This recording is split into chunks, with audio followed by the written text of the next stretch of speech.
Hello， 大家好，我是静。今天的影片，我想和大家来聊一聊最近几天震惊了整个东南亚，让人毛骨悚然、后背发凉的一个恶性命案，发生在泰国的芭提雅。42岁的中国籍湖北男子傅同远，用非常残忍、惨绝人寰的方式杀害了25岁的跨性别性工作者。他的方式惨绝人寰到什么程度呢？可以说是开肠破肚、掏心挖肺啊！据泰国的相关新闻报道，他是把受害者的心脏给挖出来了，放到遗体的旁边，而且是把受害者的左肺也切除了，而且左肺目前是失踪的状况。问他呢，他也并没有交代下落。那有一些泰国的媒体是怀疑他把这个左肺给吃掉了啊，那我呢并不是很赞同这一种说法。那我在后面会和大家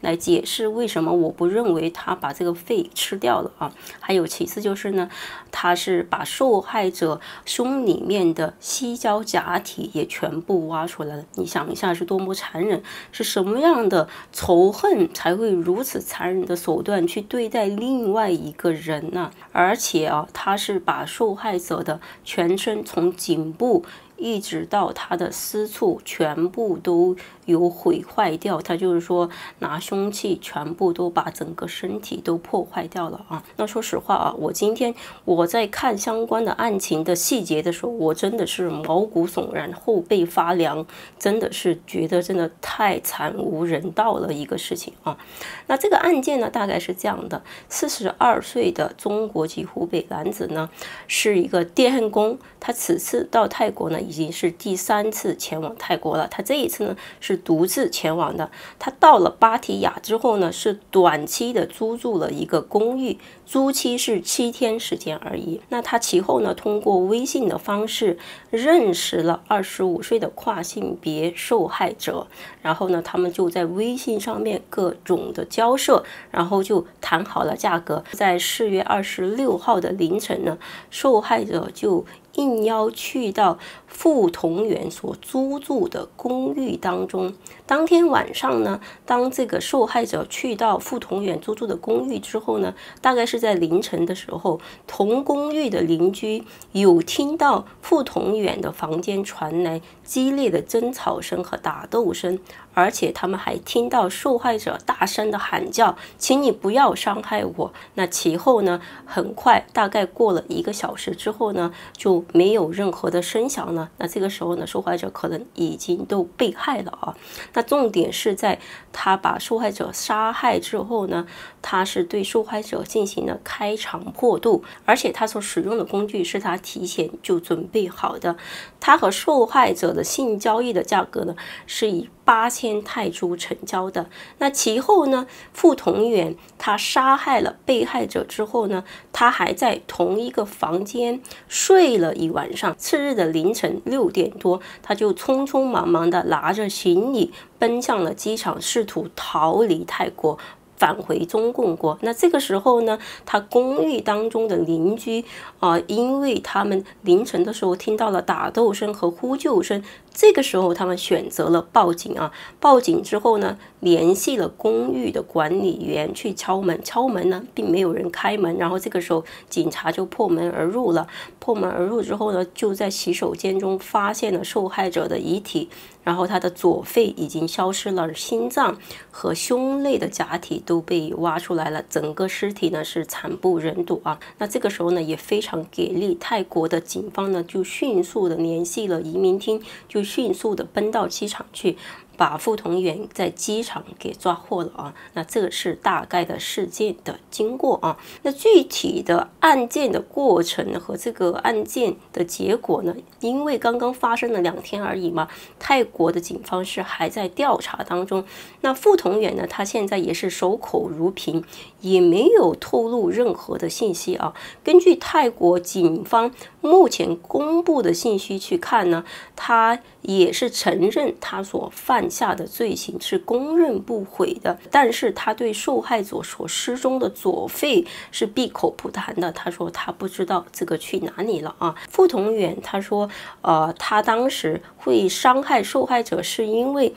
受害者在收了他的8000块钱的费用之后呢，和他发生了冲突，然后受害者把他踢到了床下，然后就让他非常的愤怒，然后他就失控了，情绪失控了，然后才会错手杀人啊。可是呢，我并不相信他这样的供词啊。那首先就是他的作案工具。他的作案工具是提前就准备好的。那我想试问一下，如果说你不是一个有预谋的谋杀的话，那他作为一个旅客，他为什么会有一整套工具去开肠破肚？如果说他只是情绪失控，他把对方掐死了，或者以各种方式杀害了，那他为什么要去做这些挖心掏肺的事情，要迫害受害者的遗体？这个绝对是有预谋的。那其次就是他把受害者用一个这样凶残的方式、血腥的方式杀害了之后，他居然还可以如此淡定、如此平静的在那个房间里面睡了一个晚上，等到次日的6点多才拿着行李奔赴到机场，试图逃走。这就说明他的心理的素质是非常的强大的。那我想试问一下，任何一个正常的人，当你伤害了另外一个人之后，你都会感到恐惧、害怕，他却表现得如此的冷静和平静，这个一定不是一个激情杀人或者过失杀人。那再来就是他和受害者的性交易的价格是8000泰铢啊，8000泰铢的这个价格也是非常的不寻常的。我大概上网去查了一下芭提雅性工作者的这个价格范畴啊，在芭提雅，如果说你包月的话，也就是说你包这个女孩子一整个月的价格，大概是1万到1万5泰铢而已，1万到1万5泰铢而已啊。可是他和这个受害者的性交易，我不知道是一整晚还是说一次性的啊，他就付了8000泰铢，它这个价格是非常非常不寻常的，它就是说差不多是一个包月的一个价格了啊。那说明他就是用这种非常高昂的价格去诱惑了受害者前去他的公寓啊，那这是一个巨大的疑点。还有其次就是凶手的个人背景，他在中共国只是一个电焊工而已啊，电焊工他也不算是什么有钱的人啊。那所以说他专门飞到泰国，还带了工具，然后呢又开了一个8000块泰铢这个高昂的价格，去买性服务的这个事情，就是说从头到尾都是非常可疑的啊。然后其次就是被害者的左肺失踪了。那泰国有一些小道消息说，可能是被这个凶手吃掉了啊。那我并不这样看啊。我们都知道，中共国呢是最大的人矿国，它有很大的地下的器官的交易的产业的。那我们的时不时都会听到很多有关中共国的就是非法的器官买卖这样的新闻啊。那所以说，它在中共国已经形成了一个巨大的产业链了啊。那这一次呢，他把受害者杀害之后，然后又开肠破肚，然后现在左肺又消失了啊。我真的是怀疑，他这个到泰国之旅的整个行程一开始就是有预谋的，就是为了去物色器官的，就是带好了工具，然后呢，他可能就是为了去锁定目标，为了去获得一个肺吧啊。那现在这个肺呢也消失了，那我觉得可能后续泰国的警方通过各种的监控的方式，可能会查到更多的证据和影像去证明他可能是事发之后，他可能把这个肺已经转交到买家的手上去了啊。那我们也不得而知啊。那所以说呢，现在他整个案件当中是有很多的疑点的，但是呢，我更加的倾向于他整个命案都是有预谋的，绝对不是激情杀人，或者是因为他的情绪失控才会去杀害受害者啊。那以上是我对他这个案件的一个看法。那下面我就想和大家来聊一聊啊，就是当东南亚各国对中共国实施免签之后，各国都面临着同样的问题。我前2天还在我其他的影片当中去呼吁马来西亚的华人和新加坡的人去警惕中共国的人，因为他们现在输入大量的电诈集团、黄赌毒各种的恶性案件都在东南亚接二连三的发生啊！你看现在缅甸就是中共国的电诈集团的根据地，现在很多的低端人口犯罪分子也涌入到马来西亚，马来西亚也被爆出来过有专门的电诈集团，印尼也是一样，就是东南亚各国现在都被中共国这些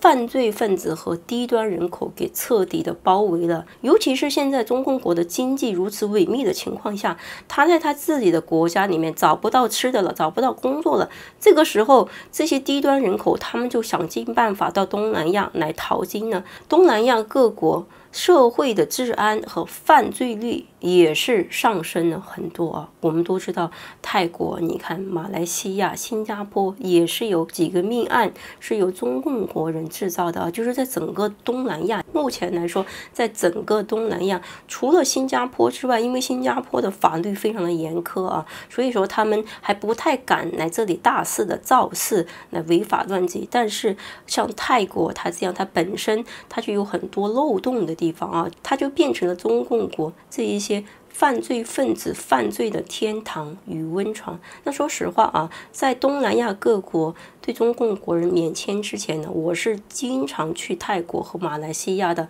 泰国我那个时候几乎每个月我都会去的，我去普吉岛、去芭提雅、去苏梅岛，就是全部的各种的岛屿我都去了一遍。我那个时候我还经常独自去泰国旅行，但是我从来都没有感到有任何的危险，因为泰国本地人真的是非常的淳朴、热情与善良，因为他们大多数都是信佛教的，就是非常的热情好客，非常的朴实的啊。可是自从中共国和泰国免签之后，你看这大量的中共国的低端人口犯罪分子都一窝蜂的跑去泰国搞各种违法乱纪的事情。说实话啊，我已经很久没有去泰国了，因为如今的泰国已经不再是从前的泰国了，它已经彻底被这些中共国的不法分子给彻底的污染了，变得乌烟瘴气的。可是呢，中共国的人还会反咬一口说泰国和东南亚不安全。以前的泰国是多么的安全呢？只是自从和中共国免签之后才变得不安全的。中共国的粉区经常会说啊，去了泰国会被嘎腰子，去东南亚各国也会被嘎腰子。他们只是说对了一半，确实也会被嘎腰子，但是呢，嘎腰子的人都是他们的同胞，这些跑来东南亚嘎人家的腰子的，都是来自于他们中共国的这些地下的器官交易的这些黑产业，他们跑到东南亚去嘎他们自己同胞的腰子啊。在过去的1-2年当中，泰国时不时的会发生各种的恶性的命案，都是由中共国人自己伤害中共国人造成的。可是现在呢，问题变得更加的严重了。现在他已经不单单是把他的目标人群瞄准他自己的同胞了，现在已经发展到去嘎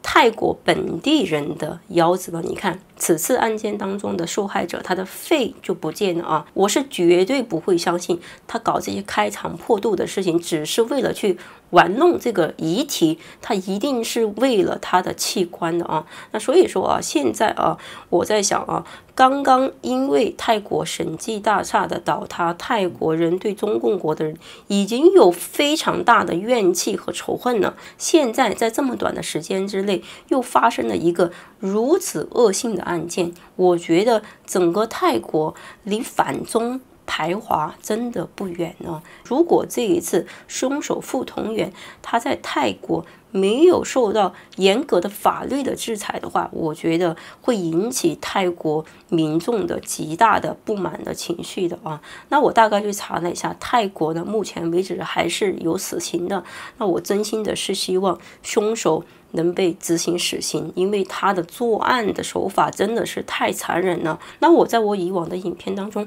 反复的强调，反复的呼吁海外的华裔远离中共国人，不要和他们打交道，因为他们没有道德，没有底线，为了钱唯利是图，任何的事情都干得出来。这就是一个血淋淋的案件。我相信在未来的几年当中，还会有更多类似的恶性案件继续发生。东南亚各国的社会治安只会因为中共国大量的低端人口的到来变得越来越差，越来越多这样的恶性的案件，他们都是一些亡命徒。光脚的不怕穿鞋的，你们千万不要低估中共国人的邪恶啊！我真的想提醒一下海外广大的华裔的男性啊，那因为呢，现在中共国的经济很差，也有大量的中共国的这些性工作者也流到东南亚各国了。那这些流到东南亚各国的性工作者呢，大部分他们都是有组织的，而且都是黑社会背景的组织啊。那所以说我真的要强烈的警示你们啊，尽量不要去和这些性工作者做交易，因为你不知道他背后的这些黑社会组织他们做的是什么生意，是不是做的器官买卖的生意，或者仙人跳的勾当。我真的希望广大的男性都洁身自爱一点，不要为了一时的享乐而把自己置之于危险当中。OK， 好了，以上是今天的内容，我们下期见，拜拜。